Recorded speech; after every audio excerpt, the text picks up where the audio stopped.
Hello, pianists, teachers, colleagues, and friends. Today we're talking about how to teach the second movement, the Adagio cantabile, from Beethoven's very famous Sonata in C minor, Opus 13, the Pathetique Sonata. This piece needs no introduction, but here is what this movement sounds like.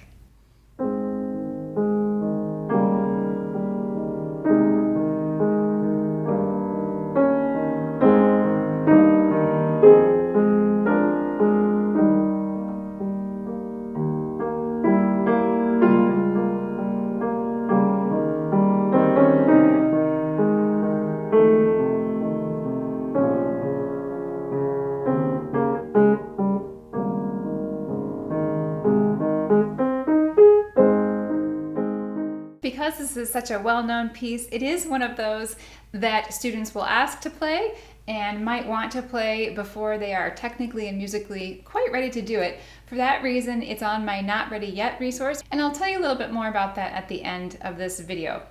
If we haven't met before, my name is Jana Williamson, and welcome to my home piano studio in the suburbs of Chicago. I think the main feature of this piece is the beautiful melody and the way that Beethoven accompanies it in different ways. It's also in rondo form, so we have that beautiful main theme alternating with different sections and then coming back to the main theme. And in my mind, this is a little bit more lyrical. It has that early romantic song-like quality to it, which makes it so appealing. So I'm definitely going to talk about balance and how to work on that.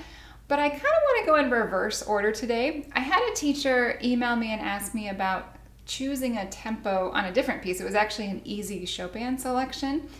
And it made me think, I don't need to tell people what tempo they should take, but it might be helpful to talk about how I decide a tempo with a student, particularly a student who's not an advanced player yet.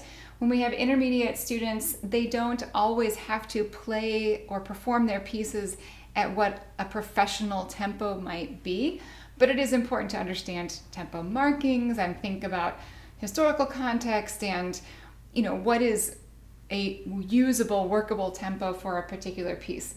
So I encouraged this teacher to actually pull up several recordings of that easy Chopin piece and listen to a variety of professional recordings and their tempo choices, in addition to thinking about the tempo marking at hand. So in this piece we have Adagio cantabile, which means slow in a singing style. And I did pull up many recordings of famous pianists who are known particularly for playing Beethoven. And I made a little Spotify list so that I could hear what different tempos different pianists were taking. I'll go ahead and link that in the description of this video and you can compare it as well. There's not a whole lot of debate on how to play this. You do find some that feel very adagio and some that move along a little quicker. And it's even interesting to just look at the timestamps on the recordings. Does this recording take 5 minutes and 2 seconds, or does it take nearly 6 minutes, which tells you who's drawing out the tempo more. Tempo consideration, particularly for this movement, is that Beethoven subdivides the beat into duplets and triplets. And that's actually dividing the 8th note into 2 16th notes, such as at the very beginning, and then later on into 16th note triplets, which happens when the A section comes back at measure 51. And so that's one of the baseline things that our students need to be able to do effectively and fluidly to be able to play a piece like this. And that's something that you're going to want to address in the very first lesson. You might only assign the first A section, that first 16 bars, or you might only assign all of the A sections, finding all the places that have that main melody in the first week, if you're not assigning the entire piece. And so just to be able to think about, we've got that main melody that is in quarter notes, but we're feeling a little bit more of the subdivision for 8th notes and then into 2s and 3s. So 1 E and a 2 E and a 1 E and versus blueberry, blueberry, blueberry, blueberry. And there's something about that variation with the triplets of this theme that actually makes it flow a little more and comes back to that discussion of tempo. The last time I was teaching this, my student, when she was playing that part of it, was playing with a lot of beautiful line and flow. And then when she was playing the original A section at the beginning, it didn't have that same feel. And I think it was just because of how she was experiencing the triplets versus the duplets in that subdivision. So I actually asked her to play the triplet version first and then go back and play the first part, and to experience that same tempo, being in the same speed and the same amount of flow. Now, that discussion about steady tempo is going to come after our students have learned this and we can play through it technically. So like I said, I was beginning at the end here. Let's back up now and talk about all the components. For the A section, we have that main beautiful melody. We've got a bass line in the left hand, which is in quarter notes and eighth notes. And then we have this accompaniment pattern, which is oftentimes just the two notes going back and forth, either like measure 1, or when we get to the expanded version, we have 2 of these in each hand. So this is measure 8.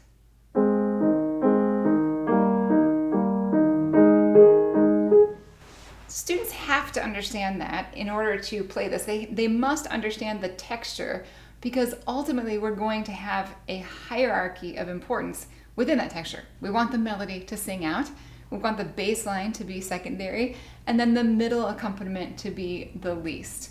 It's important to take time and talk about fingering and how your student's going to navigate having the melody and the accompaniment in one hand, or in a few places having the bass line and that left hand accompaniment in the same hand.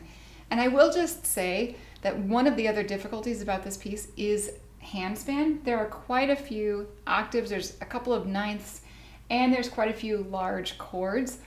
So this is not a piece for a student who is still growing into a full adult size hand.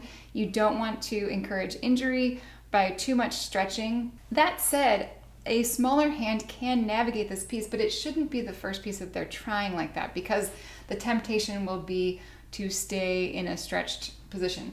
And students should have experience with easier pieces where they are working on melody and accompaniment in one hand. There's plenty of intermediate repertoire. One piece that comes to mind is Bergmüller's Morning Bell from his Opus 109, which I will link in the description of this video so you can check that out. It's in the same key. All that to say, once you've navigated the fingering and how you're going to play it, the issue is that in our hands, this is the weaker part. It's not really weaker, it's more that it's just lighter. And we have this heavy concentration of muscle over on the thumb side. So the natural proclivity, if you're not thinking about it or trying to do anything, is for our thumbs to play louder, which would of course result in something very unlike what we want to hear in this piece. So I think it's important for students to just understand that that's natural. Unless they're thinking about it, that is what normally will happen, and there's nothing wrong with them if their thumbs bump out. Then we have to fight against nature and put the weight in the top of our hands. I had one teacher who used to call it the steel pinky, and she didn't mean like a hard, tense pinky, just meant that there was strength and weight in it. So you can even just practice the melody thinking full tone, drop to the bottom of the key, strong sound.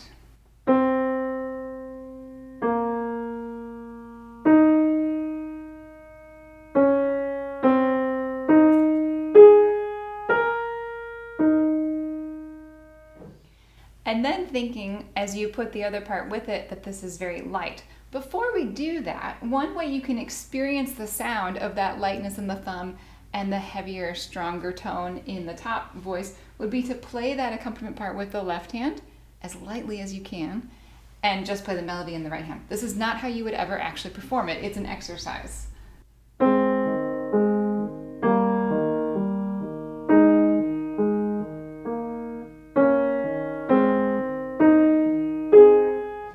And then go right into playing both parts in the hand and imitate that sound.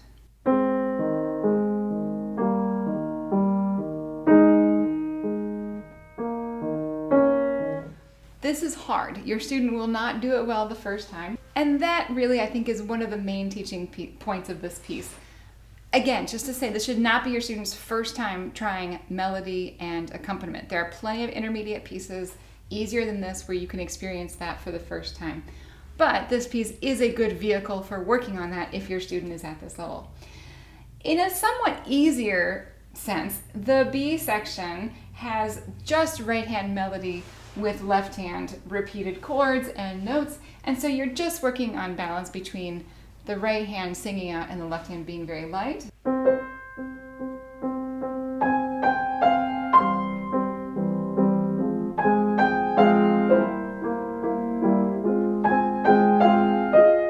So same thing, you can use ghost practice, you can think about the heaviness and the lightness, you can play, one hand before the other. Take your time, get ready for light. Get ready. Really taking time to feel and anticipate how you want your technique to work to get the sound that you want. Just a couple of things to finish up, since those I believe are the main teaching points. The ornaments in this are a little bit tricky because we've got these quick turns usually going against the rhythmic left hand. So if we take a look at measure 20, I would recommend that turn go on, it's hard to describe, 2E of 2E-anda. So the second left hand 16th note of the second beat. So if I just do that without making it sound very nice, 1 E and 2 E. Now, if you feel like that took out all the beautiful life in that turn, fine, but our students do need to break things down and figure out, where am I going to put the ornament? If they just try to feel it out, it will usually get mushy and it actually will lack clarity. That turn belongs on that second 16th note of that second beat. I'll play it a little prettier now this time.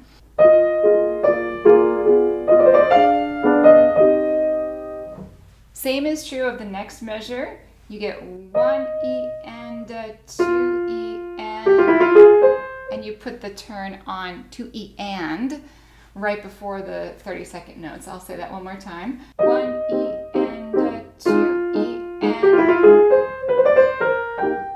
So it lines up with one of the left-hand notes. Now, once your student can do that accurately, if they want to stretch it a little bit and make it sound more musical, absolutely, but they need to start with an understanding of mathematically where they're going to place it. Last comment about ornaments, the ones at the end are quite tricky. I don't know if this is usually tricky for students because we've gone into that triplet division, or if it's just something about it being at the end, but if I look at measure 68, it's this one. So coming into that.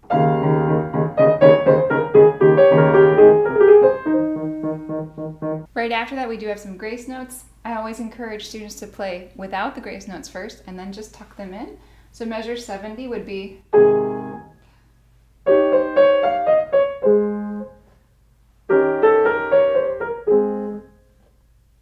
And then you just add them in. 1 and.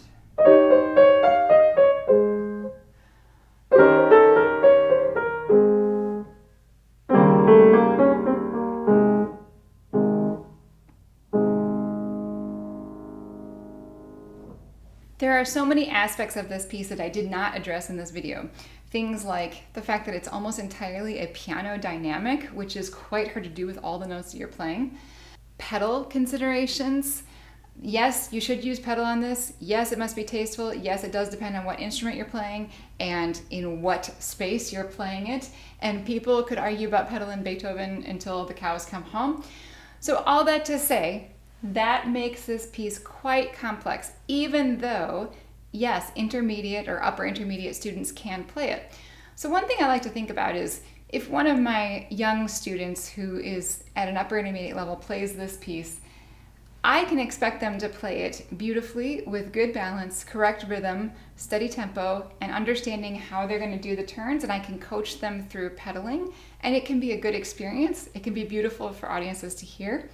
It's not going to be the same experience as professional playing it, and it might not be the same experience if they came back and played this 5 years later, once they have a lot more experience under their belt. So it's just something to keep in mind. Our students go through different stages, and we should expect really beautiful playing from our intermediate students, but also understand where they are in their journey and what that's going to mean, and try not to beat a dead horse in regards to performance practice and those kinds of things. It also just means that we need to be careful about assigning pieces of this difficulty to our students. And so I already briefly mentioned my Not Ready Yet resource. This is one of the pieces on that resource.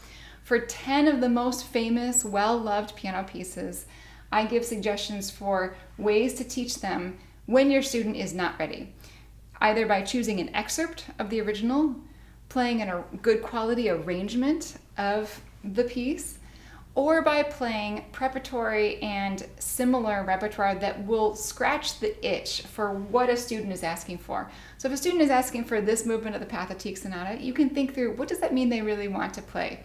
And what would be some pieces that are similar that would give them that same satisfaction? Work on some of the skills, such as balance of melody over the accompaniment that they need to work on, and yet not put something in front of them that they are truly not ready for, that might be technically really uncomfortable and musically over their heads. So do check that out in the description. I also have additions listed there and many more resources. I wish you all the best in your teaching and playing.